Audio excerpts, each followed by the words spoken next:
नमस्कार, मैं हूं सौरभ कुमार। न्यूज़ 24 की खास पेशकश वोट पंचायत में आप सभी का स्वागत है। आप मेरे पीछे देख रहे हैं, कई सारे लोग हैं और आज हम इनसे बात करेंगे कि क्या आपने पहले ऐसा चुनाव देखा था कि अभी तक यह भी पता नहीं है कि कौन सी पार्टी किसके साथ गठबंधन कर रही है और सीट शेयरिंग को लेकर जो मामला फंसा हुआ है वो कब सुलझेगा। आपको लग रहा है कुछ, कारण 5-6 दिनों से डेट अनाउंस हो गया, 6 नवंबर 11 नवंबर को बिहार में चुनाव होगा, लेकिन अभी तक ये तस्वीर साफ नहीं हो पाई है कि कौन सी पार्टी किसके साथ चुनाव लड़ेगी। लगता है कि गठबंधन के जो सहयोगी दल हैं, जो प्रमुख दल जो है ना, उनके जो सहयोगी दल है वो बार्गेनिंग करने में लगे हुए हैं कि हमको इतना सीट मिले, हमको इतना सीट मिले, इतना सीट मिले। यही कारण है कि जो अभी तक गठबंधन का प्रारूप तय नहीं हो रहा है, मेन कारण यही है। ये सब तो कहने वाली बात है ना कि मेरा नीति और सिद्धांत अलग अलग है, बस हमको सीट चाहिए, बस सीट चाहिए, और वो सीट लेके बेचना भी चाहते हैं। वैसे लोग हैं जो सीट ले लेते हैं, उम्मीदवार भी उनको नहीं मिलता है, किसी उम्मीदवार को धन पशु को लाकर और वो सीट बेचते हैं। इसीलिए अभी तक नहीं तय हो रही है और कोई कारण नहीं है। मतलब टिकट बिकता भी है। रेट के बारे में कुछ अंदाजा? रेट के बारे में नहीं, वो बेचते हैं, वो लोग जो दुकान खोले हुए हैं वही लोग बेचते हैं। और वैसे लोगों को दरकिनारा करना चाहिए, मुख्य गठबंधन माने मुख्य पार्टी लोगों को, वैसे लोगों को छोड़ देना चाहिए, अलग करना चाहिए, लड़ो चुनाव तो, लेकिन नहीं हो रहा है काम। ये बताइए, आप पॉलिटिकल नेता और कार्यकर्ता हैं, आपका लंबा अनुभव भी है, ऐसा चुनाव देखा है आपने? अब बोलिए, उम्मीदवार को कितने दिन मिलेगा प्रचार करने के लिए? देखिए, सब कुछ अब नया हो रहा है। आप जैसा कि देख रहे हैं कि सोशल मीडिया का युग हो गया और जो समय निर्धारित है, ऐसा नहीं है कि जो समय निर्धारित है उसी समय पर होगा। अब रहा गठबंधन की बात, तब सब कोई अपने अपने गठबंधन, उसमें कुछ दल जो गठबंधन के लोग हैं, साथी हैं, प्रेशर पॉलिटिक्स कर रहे हैं सीट के लिए, तो भाई शीर्ष नेता की बात है, उसमें हम लोग कुछ नहीं कर सकते। लेकिन राजनीति के लिए ये आपको लगता है सही है? देखिए, सही तो नहीं है, मगर जो निर्धारित समय उस पर तो होगा ही, उसमें कोई अथी नहीं है। और जो भी गठबंधन है, हमारे इंडिया गठबंधन के भी लोग, हम लोग पूरा भरोसा है कि जो गठबंधन है, अब जो भी सीट का उन लोग का रहे समस्या, 1-2 सीट का आगे पीछे हो सकता है, बाकी इंडिया गठबंधन इंटैक्ट है, उसमें कहीं कोई कमी बेसी हो सकता है। मगर हम यही जानते क्यों मुकेश सहनी तो कह रहे हैं कि जब तक डिप्टी सीएम की घोषणा नहीं करोगे तब तक हम गठबंधन ही नहीं करेंगे। भाई, ये तो जनता न तय करती है, सीएम और डिप्टी सीएम ये तो जनता तय करेगी। ये उनका बात, ये तो बोल रहे हैं, कोई भी बोल सकता है। महागठबंधन के सामने तो एक और परेशानी है, कल पेश होने वाले हैं तेजस्वी यादव कोर्ट में। न्यायालय पर सभी को पूर्ण भरोसा होता है और न्यायालय में पूर्व में भी पेश किया गया है। न्यायालय बाइज्जत डेट को आगे बढ़ाते हुए इनको बरी करते रहा है और पूरा उम्मीद है कि कल जो पेशी के लिए बुलाया गया है, इन लोग को फिर छोड़ दिया जाएगा और ये चुनाव में अपना कार्य करेंगे। अगर कुछ ऊपर नीचे हुआ तब तो पूरा महागठबंधन चुनाव से पहले ही निपट जाएगा। नहीं, ऐसी कोई बात नहीं, ऊपर नीचे हो ही नहीं सकता है। जो महागठबंधन है, इसको न्यायालय पर पूरा भरोसा है और न्यायालय उचित न्याय करेगा, इसमें कोई संदेह नहीं। आरोप तो लगा है ना कि नौकरी के बदले आपने जमीन ली है। ये आरोप तो इन पर जब जन्म हुआ था इसका पहले से ही लग रहा है आरोप, और इस आरोप को झेल रहे हैं, इनका पूरा परिवार झेल रहा है, पूरा महागठबंधन झेल रहा है। लेकिन जो न्याय है, न्याय होगा और न्याय पर हम लोग पूरा महागठबंधन खरा उतरेंगे। ऊपर से जो गठबंधन के तहत हमारे पास जो भी उम्मीदवार आएंगे, हम लोग उनके साथ तहे दिल से रहेंगे। लेकिन आपको लगता है कि इस बार काफ़ी ज़्यादा मुश्किल दिख रहा है? सबकी अपनी अपनी महत्वाकांक्षा है, सबकी अपनी अपनी लालच है। इस बार लगता है कि महागठबंधन पर महासंकट आने वाला है। और वह संकट में कितना गठबंधन बचता है या कौन पार्टी बचते हैं, कौन डूबते हैं, लेकिन मुकेश सहनी का नाव डूबने वाला है। लेकिन संकट तो एनडीए पर भी है ना।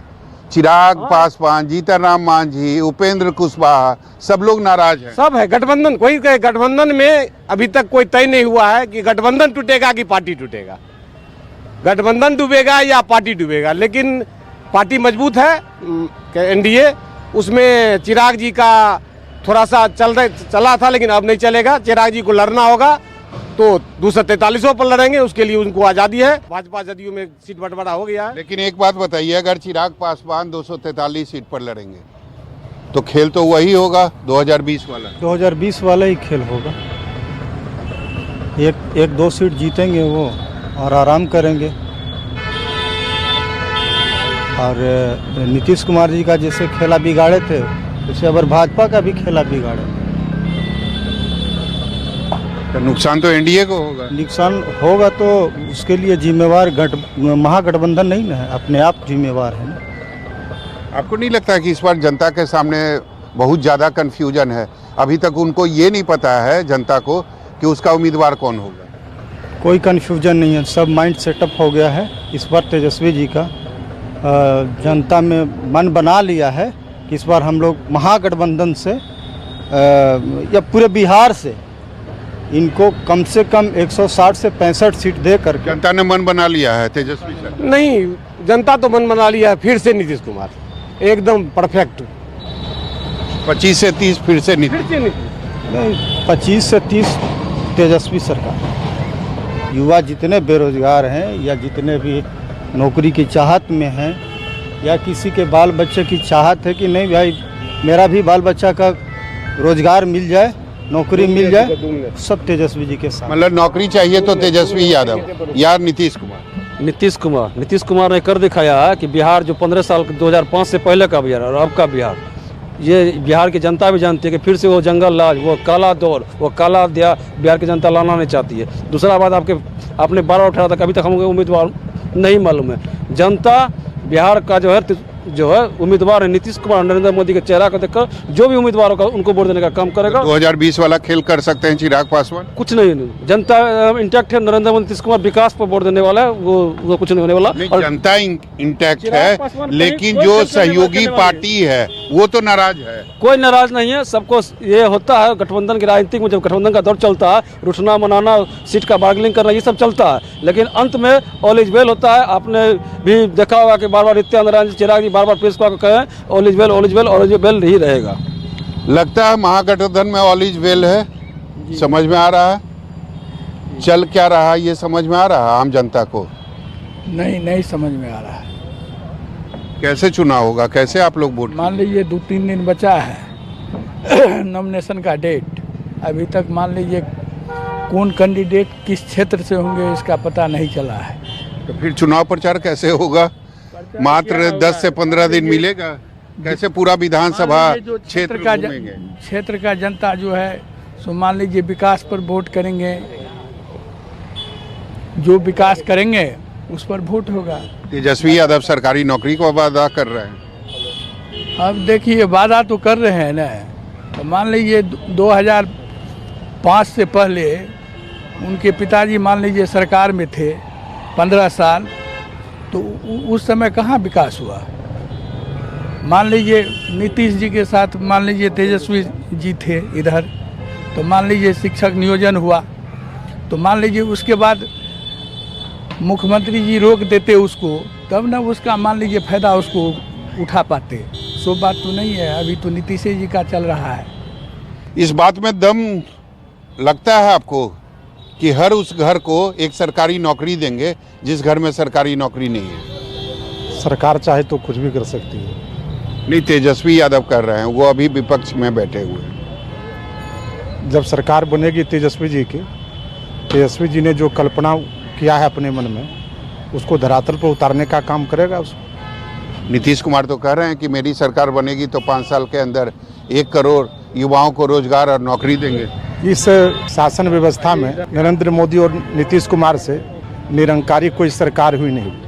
नरेंद्र मोदी सरकार जब सरकार बनने के पहले, प्रधानमंत्री के बनने के पहले उन्होंने कहा था इस देश के युवाओं को 2 करोड़ नौकरी देंगे और सभी के खाते में 15 लाख रुपया जाएगा, लेकिन अंधा बना दिया इस देश और बिहार के जनता मालिकों को, लोग को याद ही नहीं है। ये बताइए, इस बार का चुनाव कुछ कंफ्यूजन जैसा नहीं लग रहा आम लोगों के लिए? पता ही नहीं है कौन उम्मीदवार होगा, कब आएगा हमारे बीच। निश्चित कन्फ्यूजन हो रहा है कि को कहाँ से है कहाँ से नहीं है, को कहाँ से लड़ेगा नहीं लड़ेगा, कोई गारंटी नहीं है। कौन किसके साथ गठबंधन करेगा नहीं करेगा। सही बात है, एकदम बिल्कुल सही बात है, किसका गारंटी नहीं है अभी के समय में। ये थोड़ा अजीब टाइप का चुनाव नहीं हो गया है 2025 का विधानसभा? वो कल प्रेस कॉन्फ्रेंस होगा, सब पता चल जाएगा कि कौन कहाँ से लड़ेगा, किसके साथ क्या है क्या नहीं है, सब पता चल जाएगा। एक उम्मीदवार को कितना समय मिलेगा चुनाव प्रचार के लिए? घूम पाएंगे पूरा विधानसभा? नहीं, इसमें तो थोड़ा सा कोताही हुआ है, इसमें मैंने संदेह नहीं है। कम से कम एक उम्मीदवार को कोई भी हो उसको 1 माह का समय देना चाहिए, 1 माह कम से कम। 1 महीने का समय मिलेगा तभी तो पूरा विधानसभा घूमेंगे, हर गांव जाएंगे। जी 1 महीना से कम का समय मिल रहा है, तो उसमें पूरे विधानसभा के नहीं जा पाएंगे। तो फिर कैसे जनता से मिलेंगे, कैसे लोगों को पता चलेगा कि मेरा उम्मीदवार कौन है, हम किसको वोट करें? सही बात है ना, सही बात है, हर जगह जाना तो है नेता को। ये लग रहा है कि गठबंधन हो पाएगा, कारण सब लोग अपनी अपनी मांग पर अड़े हुए हैं, चाहे चिराग पासवान हो, जीतन राम मांझी हो, मुकेश सहनी हो, कांग्रेस हो। आज फाइनल हो जाएगा, कल प्रेस कॉन्फ्रेंस हो जाएगा जैसे सूत्र बताता है। अच्छा, सूत्र आपका भी रहता है? जी एकदम निश्चित रूप से, मेरा भी कोई ना कोई है ना जी, आपका भी कोई कहीं ना कहीं कोई है।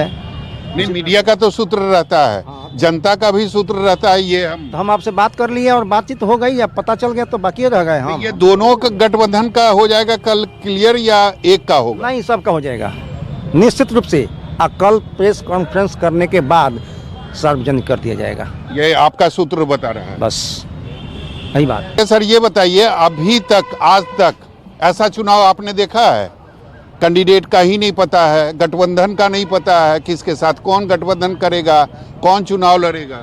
ये तो सब तो ठीक है, अब तो आला कमान की बात है, तो हम लोग क्या कर सकते हैं इसमें। लेकिन जनता के सामने बहुत ज़्यादा कन्फ्यूजन नहीं है? कन्फ्यूजन नहीं है, ये सारा चैनलें जो चला रहे हैं वो सब इधर से उधर चला रहे हैं। एनडीए गठबंधन में सारा कुछ सेटिंग हो गया है। और महागठबंधन, आज शाम तक महागठबंधन के बारे में हम लोग नहीं जानते, महागठबंधन के बारे में हम लोग नहीं जानते। तो निश्चित रूप से इस बार का चुनाव काफ़ी हद तक काफ़ी अजीब चुनाव है, क्योंकि अभी तक पहले फेज के लिए नॉमिनेशन की प्रक्रिया शुरू हो चुकी है, लेकिन विधानसभा क्षेत्र में जनता को ये नहीं पता है कि उनका उम्मीदवार कौन होगा। अगली बार हम किसी और पंचायत से आपके सामने रूबरू होंगे, तब तक के लिए धन्यवाद। कैमरामैन ऋषि के साथ सौरभ कुमार, पटना, न्यूज़ 24।